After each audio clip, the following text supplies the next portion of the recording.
తిరుపతి తాతయ్యగుంట గంగమ్మ జాతర అంగరంగ వైభవంగా జరుగుతోంది. 4వ రోజు ఉదయం అమ్మవారికి ఏకవీర సేవా ఫౌండేషన్ వ్యవస్థాపకులు ప్రతాప్ స్వామీజీ, రాయలసీమ రంగస్థలి చైర్మన్ గుండాల గోపీనాథ్ రెడ్డి ఆధ్వర్యంలో సారి సమర్పించారు.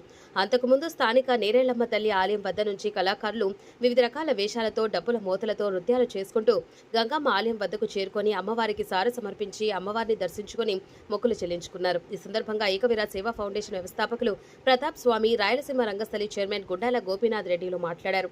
తిరుపతి గ్రామ దేవత గంగమ్మ తల్లి ఆశీస్సులు ప్రతి ఒక్కరిపై మెండుగా ఉండాలని ఆకాంక్షిస్తూ ప్రతి ఏడాది అమ్మవారికి సారి సమర్పించడం ఆనవాయితీగా వస్తోందని తెలిపారు.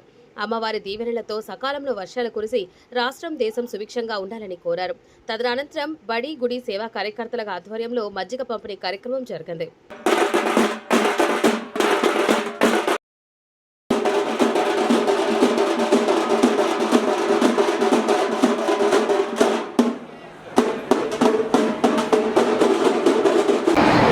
దేశంలోనే ఎక్కడా జరగదు తిరుపతి గంగ జాతరలాగా వారం రోజుల పాటు మహాద్భుతంగా తిరుపతిలో గంగ జాతర జరుగుతుంది.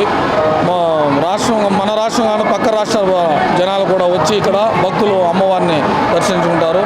ఈ జాతరలో భాగంగానే ప్రతి ఏడు ఏకవీర ఫౌండేషన్ వ్యవస్థాపకులు ప్రతాప్ స్వామి గారు ఆధ్వర్యంలో మేము స్వామివారికి అమ్మవారికి పట్టు వస్త్రాలు సమర్పించడం జరుగుతుంది. దానిలో భాగంగానే ఈరోజు ఈ కార్యక్రమం పౌరాణిక వేషధారణలతో వచ్చి అమ్మవారిని మొక్కులు చెల్లించాము. ప్రతి ఒక్కరూ వచ్చి ఈ జాతర అంగరంగ వైభవం జరుగుతుంది. ప్రతి ఒక్కరూ వచ్చి అమ్మవారిని దర్శించుకోండి. 17వ తేదీ జాతర లక్షలాది మంది వచ్చి అమ్మవారిని దర్శించుకుంటారు. అమ్మవారి కృపతో మనం అందరూ సుఖ సంతోషాలతో జీవించాలని కోరుకుంటూ జై గంగమ్మ తల్లి. ఓం శ్రీ మాత్రే నమః. తిరుపతి జిల్లా ప్రజలందరికీ గంగమ్మ తల్లి జాతర శుభాకాంక్షలు. మన గంగమ్మ తల్లి ఎంతో విశేషమైన అమ్మవారు. ఎందుకంటే మూల విరాట్ ఇక్కడ శిరస్సు మాత్రమే ఉంటుంది. శిరస్సుకి అర్థం ఏంటంటే అమ్మవారిని ఎవరైతే పూజిస్తారో వారందరికీ అమ్మవారు మంచి బుద్ధి ప్రసాదిస్తుందని అర్థం. ఇట్లాంటి ప్రాచీనమైన జానపదులు పూర్వం వారం రోజులు కొలిచేవారు. అదే ఆనవాయితీగా ఇప్పుడు కూడా వారం రోజులు వివిధ వేషాలతో పాటు ఇక్కడ జాతర నిర్వహిస్తున్నారు.